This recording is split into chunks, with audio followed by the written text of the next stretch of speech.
आज है 26 जून 2025 दिन गुरुवार। Welcome back to clean news UP. चलिए देखते हैं उत्तर प्रदेश की 25 फटाफट बड़ी खबरों को। यूपी में बढ़ेगी दुग्ध उत्पादकों की आय, योगी सरकार ने किया ये अहम समझौता। सरकार ने पशुपालकों की आमदनी बढ़ाने के लिए बड़ा कदम उठाया है। बुधवार को मुख्यमंत्री योगी आदित्यनाथ की मौजूदगी में राज्य सहकारी डेयरी फेडरेशन के 3 डेयरी प्लांट कानपुर, गोरखपुर, कन्नौज, अंबेडकर नगर में बनी एक पशु आहार फैक्ट्री के संचालन का जिम्मा राष्ट्रीय डेयरी विकास बोर्ड को दिया गया। 10.67 करोड़ रुपए से यूपी के आश्रय गृहों में सुविधाओं का होगा विस्तार। महिला कल्याण विभाग के द्वारा प्रदेश में संचालित समस्त संरक्षक गृहों, बाल गृहों, विशेष गृहों, महिला शरणालयों और वृद्धाश्रमों को अतिरिक्त समर्थन और सशक्तिकरण के लिए महत्वपूर्ण पहल की गई। आश्रय गृहों में रहने वाली महिलाओं और बच्चों के लिए योगी सरकार सुविधाओं का विस्तार कर रही है। इसके तहत प्रदेश के विभिन्न जिलों में स्थित इन संस्थानों को 10.67 करोड़ रुपए से अधिक की धनराशि प्रदान की गई। अब पुलिसकर्मियों को भी मिलेगा साप्ताहिक अवकाश। डीजीपी बोले, काफी संख्या में भर्ती हुए सिपाही। यूपी के पुलिस महानिदेशक ने एक बैठक के दौरान बताया कि अब पुलिसकर्मियों को भी एक साप्ताहिक अवकाश मिल सकेगा। यूपी को इस बार बड़ी संख्या में आरक्षी मिले हैं, जिसकी बदौलत ये संभव हो पाएगा। फोर्स की कमी के चलते पुलिस वेलफेयर पर कोई काम नहीं हो पा रहा था। नई व्यवस्था लागू होने से पुलिसकर्मी पूरे मन से काम कर सकेंगे। 3 साल तक खराब प्रदर्शन करने वाले निजी पॉलिटेक्निक होंगे बंद। उत्तर प्रदेश में पॉलिटेक्निक संस्थानों की गुणवत्ता में सुधार के लिए कवायदें शुरू कर दी गईं। इसके तहत 3 साल तक खराब प्रदर्शन वाले निजी पॉलिटेक्निक को बंद किया जाएगा। प्राविधिक शिक्षा विभाग इसके लिए जुलाई में रैंकिंग जारी करेगा। सिपाहियों को इस बार दी जाएगी पेडागॉजी ट्रेनिंग। प्रदेश पुलिस में नवचयनित 60,244 सिपाहियों को 112 रीजनल ट्रेनिंग सेंटर्स में प्रशिक्षण प्रदान करने के लिए निरीक्षक, उप निरीक्षक, मुख्य आरक्षी और आरक्षियों की तैनाती शुरू कर दी गई। ये सभी कर्मी आगामी 21 जुलाई से 9 माह तक प्रशिक्षण केंद्रों में नवचयनित सिपाहियों को प्रशिक्षित करेंगे। खासकर मानकों के मुताबिक पेडागॉजी प्रशिक्षण देने के लिए 191 निरीक्षक व उप निरीक्षक भेजे गए। अयोध्या को मिलेगी सुपर स्पेशलिटी हॉस्पिटल की सौगात। नेत्र चिकित्सालय के स्थान पर होगा निर्माण। योगी सरकार रामनगरी को एक और सुपर स्पेशलिटी हॉस्पिटल का तोहफा देने जा रही है। शहर के साहबगंज में पुराने बंद पड़े सीतापुर नेत्र चिकित्सालय को तोड़कर रामपथ के उत्तर और दक्षिण की तरफ जमीन पर 300 शैय्या चिकित्सालय बनाया जाएगा। यह हॉस्पिटल रामपथ पर अयोध्या कैंट और अयोध्या धाम के बीच में बनाया जाएगा। यूपी के इस कैंपस पर बरसी मोटी सैलरी वाली नौकरियां, 1.5 करोड़ तक का पैकेज। यूपी के प्रयागराज में स्थित भारतीय सूचना प्रौद्योगिकी संस्थान के छात्रों पर मोटी सैलरी वाली नौकरियों की बारिश हुई। यहां बीटेक इंफॉर्मेशन टेक्नोलॉजी ब्रांच के विपुल जैन को 1.45 करोड़ रुपए का सालाना पैकेज मिला। यह संस्थान की स्थापना से लेकर अब तक का सबसे बड़ा प्लेसमेंट ऑफर है। यह ऑफर अमेरिका की एक अंतर्राष्ट्रीय रुब्रिक की ओर से मिला है।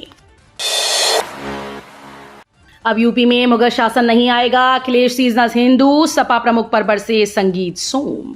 यूपी के मेरठ में भाजपा नेता व पूर्व विधायक संगीत सोम सपा प्रमुख पर जमकर बरसे। उन्होंने कहा कि यूपी में अब मुगल शासन नहीं आएगा। पीडीए पाकिस्तान डेवलपमेंट अथॉरिटी है। अखिलेश यादव को सीजनल हिंदू बताते हुए संगीत सोम ने कहा कि अगर उन्हें हिंदू बनना है तो परमानेंट हिंदू बने। यूपी में सबसे ज्यादा कमाई करते हैं नोएडा वाले। यूपी सरकार को सबसे ज्यादा टैक्स देने वाला गौतम बुद्ध नगर अब प्रति व्यक्ति आय में भी अव्वल आया है।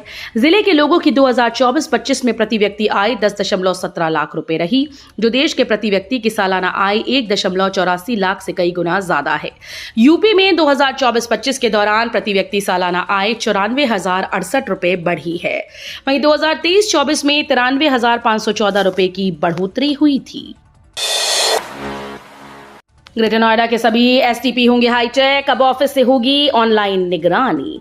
ग्रेटर नोएडा के सभी सीवेज ट्रीटमेंट प्लांट अत्याधुनिक तकनीक से लैस होंगे। ग्रेटर नोएडा प्राधिकरण ने सभी एसटीपी पर ऑनलाइन कंट्रोल मॉनिटरिंग सिस्टम लगाने की प्रक्रिया शुरू कर दी है।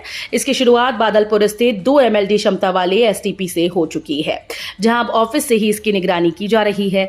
नमामि गंगे योजना के तहत राज्य भर में लागू हो रही तकनीक, ये पहल केंद्र सरकार की नमामि गंगे परियोजना के अंतर्गत की जा रही है। बीएचयू की पीएचडी बुलेटिन सितंबर-अक्टूबर तक होगी जारी, 1400 सीट्स पर होगा दाखिला। बीएचयू में पीएचडी सत्र 2025 के लिए बुलेटिन सितंबर-अक्टूबर तक जारी होने की संभावना है। इस सत्र में विश्वविद्यालय की 1400 पीएचडी सीट्स पर दाखिला लिया जाएगा। हालांकि पिछली प्रवेश प्रक्रिया को लेकर जांच जारी है, जिसकी रिपोर्ट अब तक सार्वजनिक नहीं हो सकी। आधिकारिक सूत्रों के अनुसार ये रिपोर्ट मिलने के 2 से 3 महीने बाद ही नई बुलेटिन जारी की जा सकेगी। नोएडा एयरपोर्ट के लिए चलेंगी सिटी बसेस। जेवर से बॉटनिकल गार्डन के बीच होगा पहला रूट।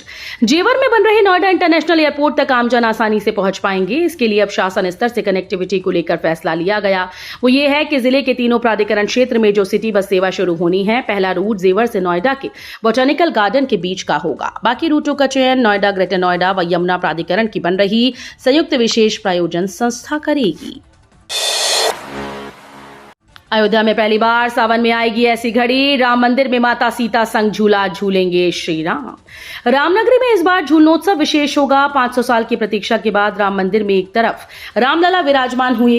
राजा राम के पदार्पण के बाद पहला सावन आ रहा है, जब युगल सरकार के रूप में राजा राम देवी मां सीता के संग झूले पर विराजित होकर झूलेंगे। मंदिर निर्माण प्रभारी गोपाल राव कहते हैं कि निश्चित रूप से ये बहुत बड़ा दिन होगा, लेकिन निर्माण कार्यों की अस्त व्यस्त स्थिति में आयोजन को बृहत्तर बनाना संभव नहीं होगा। 6000 खरीदारों को फ्लैट और प्लॉट मिलने में होगी देरी। यमुना प्राधिकरण क्षेत्र की एसडीएस इंफ्राकोन और सुपरटेक की अपकंट्री परियोजना में करीब 6000 से अधिक खरीदारों को फ्लैट और भूखंड मिलने में देरी होगी। प्राधिकरण ने बकाया न चुकाने पर 2 ग्रुप हाउसिंग परियोजनाओं के बिल्डर के राहत पाने के प्रस्ताव खारिज कर दिए हैं। बिल्डर परियोजनाओं पर 1000 करोड़ से अधिक बकाया है। आगरा में अंतर्राष्ट्रीय आलू केंद्र को स्वीकृति। केंद्रीय मंत्रिमंडल ने उत्तर प्रदेश के आगरा के सिंगरा में अंतर्राष्ट्रीय आलू केंद्र के दक्षिण एशिया क्षेत्रीय केंद्र की स्थापना को स्वीकृति दी। इस निवेश का मुख्य उद्देश्य आलू और शकरकंद की उत्पादकता, कटाई के बाद प्रबंधन और वैल्यू एडिशन में सुधार करके खाद्य व पोषण सुरक्षा, किसानों की आय और नए रोजगार को बढ़ाना है। वाराणसी में 5 दिनों तक बारिश का येलो अलर्ट, गंगा के जलस्तर में वृद्धि। मानसून वाराणसी समेत आसपास के इलाकों में पूरी तरह से सक्रिय है। इसके चलते बारिश भी हो रही है। बारिश के बाद गंगा के जलस्तर में वृद्धि देखी गई। गंगा का जलस्तर 52 सेंटीमीटर तक बढ़ा है। मौसम विभाग की ओर से अगले 5 दिनों तक बारिश का अलर्ट जारी किया गया। जून में अभी तक 13% कम बारिश हुई। मानसून की सक्रियता के बावजूद वाराणसी में भारी बारिश नहीं हुई। विधायक के इस्तीफे देने की खबरों के बीच सपा ने शुरू की तैयारी। पार्टी बना रही उपचुनाव की रणनीति। समाजवादी पार्टी से निष्कासन के बाद रायबरेली की ऊंचाहार सीट से विधायक मनोज कुमार पांडे के इस्तीफे की चर्चाएं जोरों पर हैं। दावा किया जा रहा है कि वो विधायकी से इस्तीफा देने के बाद बीजेपी से चुनाव लड़ सकते हैं। इन दावों के बीच समाजवादी पार्टी ने भी नई रणनीति पर काम तेज कर दिया है। खबरों की माने तो पार्टी की ओर से ऐसी तैयारी की जा रही है ताकि उपचुनाव की स्थिति में भी इस सीट पर सपा की जीत को सुनिश्चित किया जा सके। यमुना एक्सप्रेसवे किनारे बसने जा रहा नया शहर, आसमान छुएंगे जमीनों के दाम। जेवर से कुबेरपुर तक यमुना एक्सप्रेसवे किनारे बसने वाला आगरा अर्बन सेंटर सपनों के शहर जैसा होगा। Theme park, hotel, convention centre, sports city से लेकर उद्योग व आवासीय कॉलोनीज बसेंगी।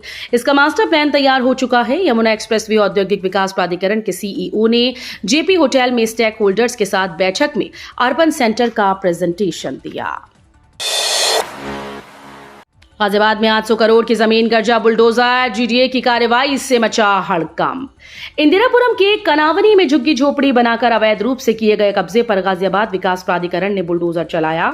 इस दौरान करीब 1 लाख वर्ग मीटर जमीन को कब्जा मुक्त कराया। इसकी कीमत करीब 800 करोड़ रुपए बताई जा रही है। जीडीए उपाध्यक्ष अतुल वत्स अवैध अतिक्रमण को लेकर जनप्रतिनिधियों व स्थानीय पार्षदों से लगातार शिकायतें प्राप्त हो रही थीं। पूर्व राज्य मंत्री से लेखपाल ने मांग ली 50,000 रुपए की रिश्वत, सीएम योगी ने बिठाई जांच। उत्तर प्रदेश सरकार बेशक जीरो टॉलरेंस का दावा कर रही हो, लेकिन सरकारी कार्यालयों का हाल किसी से छुपा नहीं। इस क्रम में जिले भर में लेखपालों के द्वारा रिश्वत लेने के मामले पकड़े जा चुके हैं। अब ताजा मामला अलीगढ़ में भी एक लेखपाल से जुड़ा है, जिसमें पूर्व राज्य मंत्री से ही 50,000 रुपए की रिश्वत मांगी गई। मामला 25 साल पहले खरीदी गई भूमि से जुड़ा है। यूपी में संगठन को मजबूत करेगी आप, बनाई स्पेशल 101 टीम। 11 जुलाई से शुरू होगा संपर्क अभियान। यूपी में अगले वर्ष होने वाले पंचायत चुनाव को लेकर आम आदमी पार्टी संगठन को मजबूत करने में जुट गई है। इसके लिए एक स्पेशल टीम 101 का निर्माण किया गया। ये जानकारी आप सांसद संजय सिंह ने लखनऊ में प्रेस वार्ता को संबोधित करते हुए दी। आप सांसद ने कहा कि प्रदेश में संगठन विस्तार के लिए 11 जुलाई से हर घर संपर्क अभियान शुरू किया जाएगा। उन्होंने कहा कि हमारे लिए पंचायत चुनाव पहला लक्ष्य है, इसके लिए घर घर जाएंगी। मुहर्रम के जुलूस के दौरान बंद रहेगी बिजली आपूर्ति, रूटवार अभियंताओं की तैनाती। बरेली में मुहर्रम के जुलूस के दौरान हादसों से बचने के लिए बिजली आपूर्ति बंद रहेगी। मुहर्रम के 10 दिन तक अभियंताओं की ड्यूटी लगाई गई, जो हर गतिविधि पर नजर रखेंगे। उनके मोबाइल नंबर भी सार्वजनिक किए गए ताकि आपातकालीन स्थिति से निपटा जा सके। तखत या अलम के ऊंचे जुलूसों के तारों से टकराने की आशंका पर उपकेंद्र से तत्काल शटडाउन लिया जाएगा। जुलूस से पहले अभियंता अलम व तखत की ऊंचाई भी परखेंगे। एलटी ग्रेड शिक्षक और प्रवक्ता के 9000 से अधिक पदों पर होगी भर्ती। प्रदेश के राजकीय विद्यालयों में सहायक अध्यापक और प्रवक्ता भर्ती का रास्ता साफ हो गया। माध्यमिक शिक्षा निदेशालय ने उत्तर प्रदेश लोक सेवा आयोग को 9000 से अधिक पदों का अधियाचन भेज दिया है। नई भर्ती के लिए आयोग जल्द ही विज्ञापन जारी कर सकता है। इससे पूर्व आयोग को एलटी ग्रेड शिक्षक व प्रवक्ता भर्ती के लिए 8905 पदों का अधियाचन मिला था। 7.5 किलोमीटर की रफ्तार से कर रहा परिक्रमा, शुभांशु ने अंतरिक्ष से भेजा पहला संदेश। लखनऊ के रहने वाले एक्सियोम फॉर मिशन के pilot group captain Shubhanshu Shukla अंतरिक्ष की उड़ान पर निकले हैं। बुधवार को अंतरिक्ष से शुभांशु ने पहला संदेश भेजा। उन्होंने कहा कि नमस्कार मेरे प्यारे देशवासियों, क्या सफर है। हम 41 साल बाद वापस अंतरिक्ष में पहुंच गए। ये एक अद्भुत सफर है। हम 7.5 किलोमीटर प्रति सेकंड की रफ्तार से पृथ्वी की परिक्रमा कर रही हैं। मेरे कंधों पर मेरा तिरंगा मुझे बताता है कि मैं आप सभी के साथ हूं। सरकारी कर्मचारियों के लिए खुशखबरी, यूपीएस के लिए आवेदन की तारीख बढ़ी। केंद्र सरकार के कर्मचारियों के लिए अच्छी खबर है। यूनिफाइड पेंशन स्कीम में शामिल होने की आखिरी तारीख अब 30 जून से बढ़ाकर 30 सितंबर 2025 कर दी गई। यानी अब उन कर्मचारियों को भी मौका मिलेगा जो पहले तय समय में आवेदन नहीं कर पाए थे। अगर आप केंद्रीय सरकार के कर्मचारी हैं और यूनिफाइड पेंशन स्कीम को लेकर कोई फैसला नहीं ले पा रहे, तो आपके पास अब 3 महीने और हैं। तो ये थी आज की 25 फटाफट बड़ी खबरें। अगर आपको न्यूज पसंद आई हो तो वीडियो को लाइक और शेयर जरूर करें। धन्यवाद।